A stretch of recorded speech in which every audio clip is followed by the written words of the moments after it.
హైదరాబాద్ ఎలా ఉండనుంది? జనాభా ఎంత కానుంది? ఊహకందని మార్పులు చోటు చేసుకోనున్నాయా?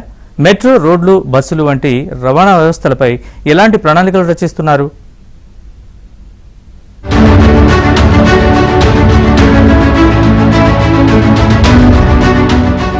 హైదరాబాద్ క్రమంగా విస్తరిస్తోంది. ఎంతలా అంటే ప్రపంచ స్థాయి నగరంగా దూసుకెళ్తోంది. ఇప్పటికే ఐటీ, ఫార్మా రంగాలకు కేరాఫ్ గా మారిన హైదరాబాద్ మరో 50 ఏళ్లలో మరింత అభివృద్ధి చెందనుంది. హైదరాబాద్ రూపకల్పనలో కీలకంగా వ్యవహరిస్తున్న హెచ్ఎండిఏ 2050 కోసం దీర్ఘకాలిక ప్రణాళికలు రచిస్తోంది.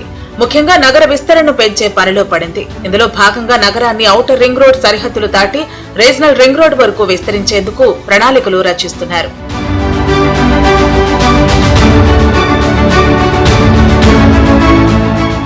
ప్రస్తుతం హైదరాబాద్ జనాభా 1.45 కోట్లుగా ఉంది. కానీ 2050 నాటికి జనాభా 3 కోట్లు దాటుతుందని హెచ్ఎండిఏ అంచనా వేస్తోంది.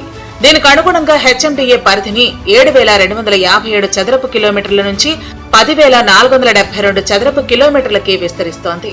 నగర విస్తరణకు అనుగుణంగా ప్రజల ప్రయాణ అవసరాలను తీర్చేందుకు ముందుగానే ప్రణాళికలు సిద్ధం చేస్తున్నాయి. వాహనదారుల అవసరాల కోసం కాంప్రెసివ్ మొబిలిటీ ప్లాన్ ను రూపొందిస్తున్నారు. దీని ప్రధాన లక్ష్యం 2050 వరకు నగర రవాణా వ్యవస్థను ప్రణాళికాబద్దంగా అభివృద్ధి చేయడమే. సీఎంపీ పూర్తిస్థాయి నివేదిక 2025 ఆగస్టులో సిద్ధం చేయనున్నారు.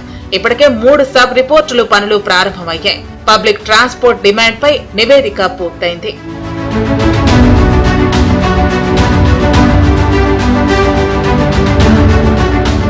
ప్రస్తుతం హైదరాబాద్ లో ప్రతిరోజు ఆర్టీసీ బస్సుల్లో 10 నుంచి 15 లక్షల మంది ప్రయాణిస్తున్నారని ఓ అంచనా.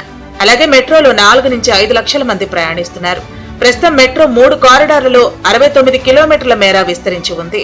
2050 నాటికి మెట్రోను 600కి పైగా కిలోమీటర్ల వరకు పెంచాలనే లక్ష్యంతో అధికారులు ఉన్నారు. మెట్రో విస్తరణలో భాగంగా ఫేజ్ 2 74 కిలోమీటర్లు, ఫేజ్ 2B 86 కిలోమీటర్ల ప్రణాళికలో ఉంది. అయితే ఇది కార్యరూపం దాల్చేందుకు సమయం పట్టేలా ఉంది. ఇటీవల రాష్ట్ర ప్రభుత్వం కేంద్రం అనుమతులు కోరగా నిరాశ ఎదురైంది.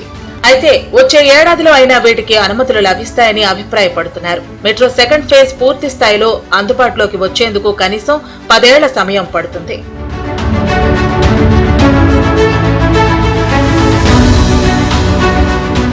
మెట్రోతో పాటు సీఎంపీ ఆలోచనలో రహదారుల అభివృద్ధి, ఫ్లైఓవర్లు, మేజర్ జంక్షన్ల నిర్మాణం కూడా ఉన్నాయి. వీటిలో ప్రధానంగా ప్రాధాన్యత గల మౌలిక సదుపాయాల కోసం ప్రత్యేక డిపిఆర్లు, చిన్న మధ్య తరహాతో పాటు దీర్ఘకాలిక రవాణా మార్గాల సమన్వయం, లాస్ట్ మైల్ కనెక్టివిటీ మెరుగుపరచడం, ట్రాఫిక్ ఇబ్బందులు తగ్గించడం వంటి అంశాలను పరిశీలిస్తున్నారు. పెరుగుతున్న జనాభాకు అనుగుణంగా మౌలిక సదుపాయాలు లభించాలన్నా, నగరాన్ని మరింత విస్తరించాలన్నా ఏకైక మార్గం ఆర్ఆర్ఆర్ దిశగా నగరాన్ని అభివృద్ధి చేయటమే ఏకైక మార్గంగా భావిస్తున్నారు. హెచ్ఎండిఏ తీసుకుంటున్న ఈ ముందస్తు చర్యల వల్ల హైదరాబాద్ సుస్థిరమైన స్మార్ట్ నగరంగా 2050 నాటికి తయారవుతుంది.